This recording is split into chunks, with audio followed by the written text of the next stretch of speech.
చూసేద్దాం బర్డ్స్, చెప్పాలంటే no words. పూర్తి వివరాలకు చదవండి రేపటి సాక్షి హైదరాబాద్ ఎడిషన్. ప్రతి వ్యవస్థ ఈరోజు వాలంటీర్లను మోసం చేసి ఎన్నికలప్పుడు 10,000 ఇస్తామని చెప్పి రకరకాలుగా మభ్యపెట్టి వచ్చిన వెంటనే ఫస్ట్ ఉద్యోగాలు పోయినట్టు ఎవరి అంటే వాలంటీర్లే.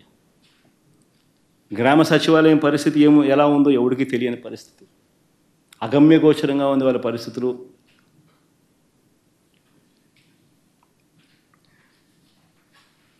ఈరోజు ఇంత దారుణంగా ఉన్న ఒకవైపున వ్యవస్థలన్నీ కూడా దారుణంగా అప్పటితో కంపేర్ చేస్తే దారుణంగా వ్యవస్థలన్నీ కూడా వెనక్కిపోయిన పరిస్థితులు ఒకవైపున కనిపిస్తూ ఉంటే, మరోవైపున సంపద సృష్టి, ఇది వెరీ ఇంపార్టెంట్.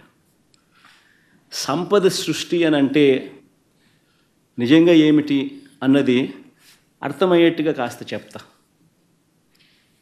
రాష్ట్రానికి ఉన్న ఆదాయాలను ఇంకా అదనపు ఆదాయం రాష్ట్రానికి వచ్చే విధంగా ప్రభుత్వం ఏదైనా కార్యక్రమాలు చేయగలిగితే దానిని సంపద సృష్టి అని అంటారు.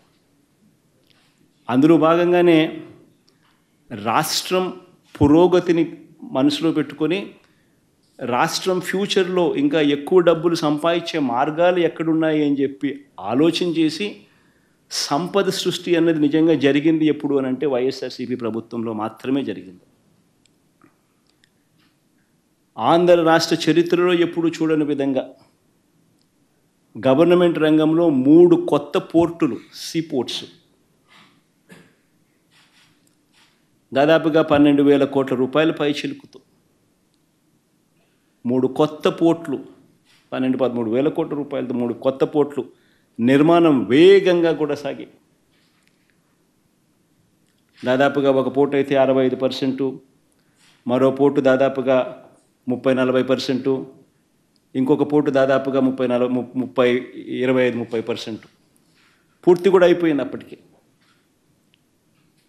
ఈరోజు ఆ పోర్టులు కన్నా పూర్తవుతే ఆ పోర్టులకు ఫండింగ్ కూడా సమస్య కాదు. దానికి సపరేట్గా మ్యారిటైమ్ కార్పొరేషన్ క్రియేట్ చేసి దానికి సపరేట్ ఫండింగ్ ఆర్గనైజ్ చేసి సపరేట్గా దానికి ఫండింగ్ ఎలాంటి ప్రాబ్లం లేకుండా చేసినాం. ఆ పోర్టులు పూర్తవుతే ఈరోజు ఒక శ్రీశైలం కట్టాలని అంటే అప్పట్లో 900 కోట్లు 600 కోట్లు అయి ఉండొచ్చు.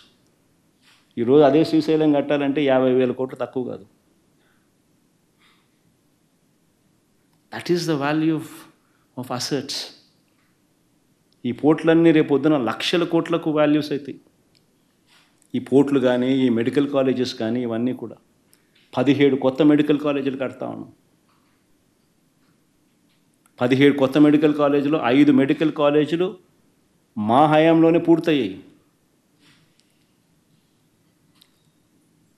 మరో 3 మెడికల్ కాలేజీలు మెడికల్ కౌన్సిల్ ఆల్రెడీ సీట్స్ కూడా అలాట్ చేసినారు.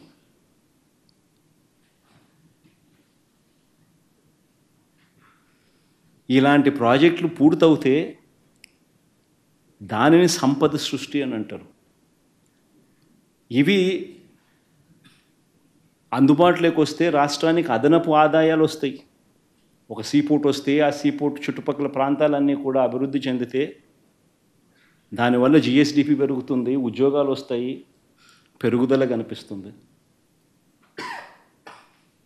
మెడికల్ కాలేజీలు వస్తే ఖర్చులు తగ్గుతాయి, టెరిషరీ కేర్ అవైలబుల్గా ఉంటుంది.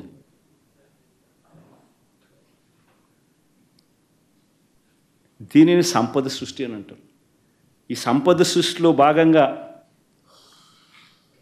మరో విప్లవాత్మక అడుగులు పడ్డాయి. అదేమిటో తెలుసా? ఆ రోజుల్లో నిజంగా మనమంతా కూడా చూస్తూ ఉన్న పరిస్థితులు. అతిపెద్ద సమస్య దాదాపుగా రైతన్నలకు 18 లక్షల పంప్ సెట్ కనెక్షన్స్ ఉన్నాయి. దీనికి 2004 నుంచి ఉచిత కరెంటు ఇచ్చే కార్యక్రమానికి శ్రీకారం జరిగింది. ఒక ఉచిత కరెంటు రైతన్నలకు ఇచ్చే కార్యక్రమంలోనే భాగంగానే దాదాపుగా రాష్ట్ర ప్రభుత్వం దాదాపుగా 9,000 కోట్ల పైచిలకు ఖర్చు పెడుతుంది.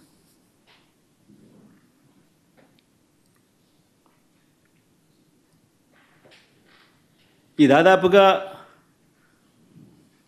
ఇలాంటి పరిస్థితుల్లో చంద్రబాబు నాయుడు గారు 5 సంవత్సరాల పరిపాలన చూసాం. నిజంగా చంద్రబాబు నాయుడు గారి పరిపాలనలో 5 సంవత్సరాలలో ఏ స్థాయికి తీసుకొని పోయాడు అని అంటే ఈ డిస్కాముల పరిస్థితి నిజంగా రైతన్నలకు ఉచిత కరెంట్ అన్నది ఒక డ్రీమ్. రైతులకు నిజంగానే పెట్టుబడి అన్నది రైతన్నకు తగ్గించగలిగితే రైతన్న ఆదాయాలు పెరుగుతాయి. అందులో ఉచిత కరెంట్ అన్నది it plays a very important role. దాదాపుగా ప్రతి రైతుకు దాదాపుగా సంవత్సరానికి 40-45 వేల రూపాయలు రైతన్నలకు ఉచిత కరెంట్ రూపైనా చేతిలో పెడతాం పెట్టుబడి సహాయంగా. అలాంటి గొప్ప స్కీము మంచి స్కీము కూడా చంద్రబాబు నాయుడు గారి పాలనకు వచ్చేసరికి డిస్కాములు ఏ స్థాయిలోకి వెళ్ళిపోవడం మొదలుపెట్టాయనంటే ఇలాంటి పథకాలన్నీ కూడా చేయగలుగుతామా అన్న పరిస్థితిలోకి వెళ్ళిపోతూ ఉన్నాయి.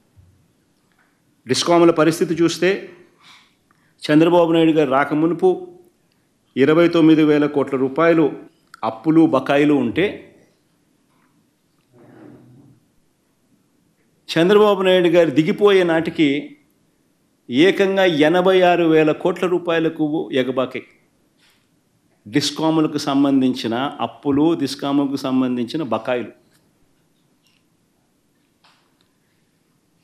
దాదాపుగా 23.88% కంపౌండెడ్ యాన్యువల్ గ్రోత్ రేట్తో చంద్రబాబు నాయుడు గారి హయాంలో డిస్కాముల పరిస్థితి దయనీయమైన స్థాయిలోకి పోతూ ఉంది. ప్రభుత్వం నుంచి ఆదుకునే దానికోసం డిస్కాములకు సపోర్ట్ చేసే కార్యక్రమం 13,255 కోట్లు మాత్రమే చేసాడు ఆయన. అదే వైఎస్ఆర్సీపీ ప్రభుత్వ హయాంలో 47,800 కోట్ల రూపాయల డిస్కాములకు ప్రభుత్వం నుంచి సహాయం చేయగలిగిన. నిలబెట్టే ప్రయత్నం జరిగాయి. ఆ నిలబెట్టే ప్రయత్నంలో భాగంగానే పగటిపూటే రైతన్నలకు 9 గంటల పాటు ఉచితంగా కరెంట్ ఇచ్చే కార్యక్రమం